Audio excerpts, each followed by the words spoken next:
Units on scene can serve search warrant. Call on the radio for assistance. Shots fired. 489 Van Zant Road.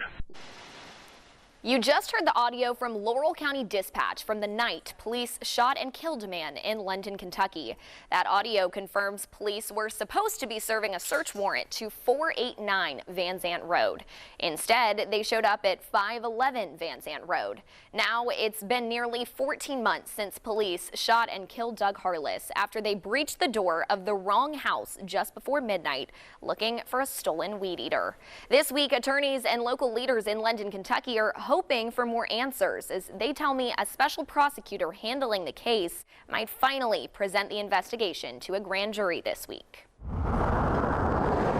The goal should be justice for Doug Harless. It's the motto Jamie Burns has been repeating for 14 months since Doug Harless was shot and killed in London, Kentucky. 3.8 miles from where I tuck my kids in every night, a man lost his life. Just minutes before midnight on December 23, 2024, London police officers showed up at his home. They had a search warrant for a stolen weed eater, but a different address was listed on the warrant. Captured on this neighbor's security camera footage, officers knocked on the front door and announced themselves before entering the home. An affidavit says they found Harless with a gun, and an officer fired multiple rounds, killing him. Burns heads up the Justice for Doug movement. For 14 months, she's been at every vigil and city council meeting. Justice for Doug! I always say my 3 A's. I want answers, true answers, accountability, whatever form that is, and then actions to make sure it doesn't happen again. You know, we need change. Burns says she wants to see that change from the police department and local leaders. I think in a whole, everybody's wanting answers to what happened that night. But even London's mayor, Randall Weddle, says he doesn't have those answers. Internally, we're stepped away from this, and I'm not even asking the officers and them a lot of questions because, again, it's an open investigation, and I don't want to be a part of it. I don't want to interfere with anything. The Kentucky State Police conducted a months-long investigation and turned the findings over to the special prosecutor handling the case. It includes a report that attorney Howard Mann is still waiting for. That report would be a standard police report that would give the date, the names, the participants, what happened. It would give a copy of a police report.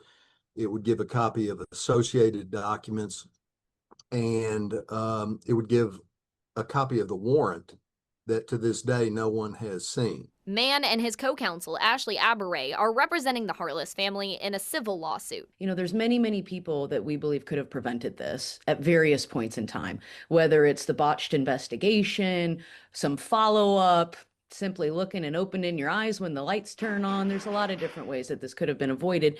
And all of those people who could have avoided this tragedy and could have prevented it need to be held responsible. The civil lawsuits filed name the City of London, the police department, and individual officers. Anybody who, might be responsible and who could have prevented this, that's who we want to hold responsible.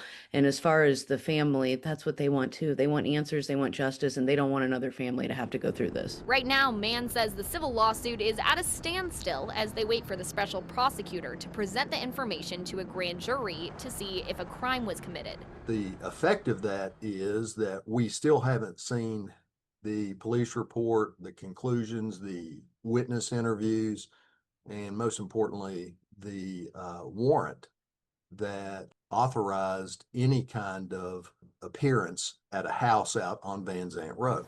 The report could also include why and how police showed up at the wrong house. Weddle says although the house numbers on the door show that police were at the wrong address, the map that shows up in the 911 dispatch center showed something different. When everybody was saying this is the wrong address, the PVA said it wasn't.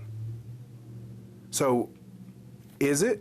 And they can't say nothing to me. The PD can't because it's an open investigation. They've talked to investigators with the Kentucky State Police, and the Kentucky State Police has it. So that's one of the questions I have. I want to know more information about this address.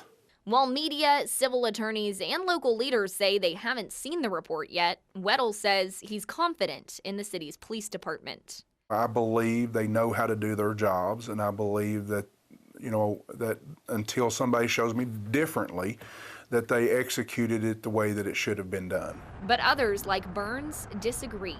Those are things that he has continued to say over and over again, just repetitively. We don't know what happened that night. We can't do anything until we know what we did wrong.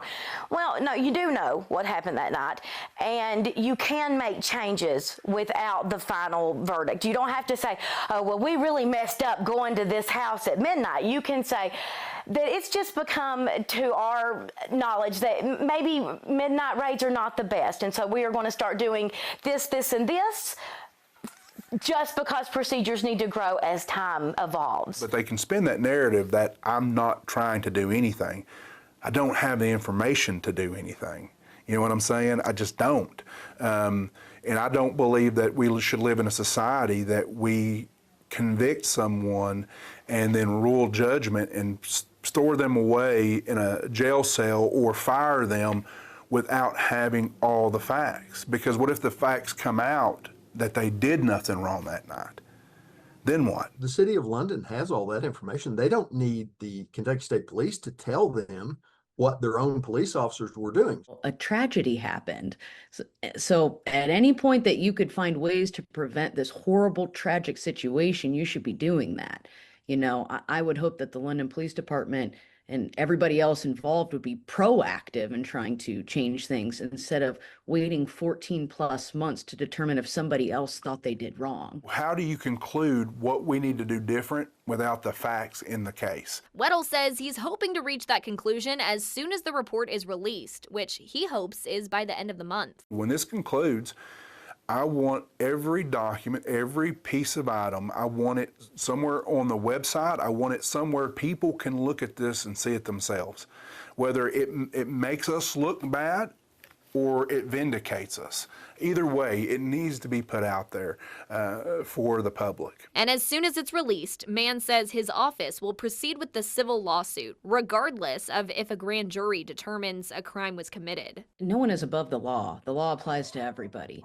You can't just show up at somebody's house and shoot them, whether you're a police officer or an ordinary person or whatever it may be. That cause is what Burns says she'll continue fighting to get answers for until there's justice. This changed my whole world because I truly believed that. I truly believed if you didn't bother the cops, they would not bother you. And Doug Harless proves that wrong. In the past 14 months, a few changes have been made with the department. At the time of the deadly shooting, officers did not have body cameras. Mayor Weddle tells me while they were already planning to purchase cameras, this shooting highlighted the immediate need. I did reach out to the London police to request an interview. My 3 emails and 1 phone call were never returned. I filed an open records request with the Kentucky State Police, but as of this report, I've not received any documents. I also reached out to the special prosecutor handling the case to ask about a timeline for when this case will be presented to the grand jury. I have not heard back.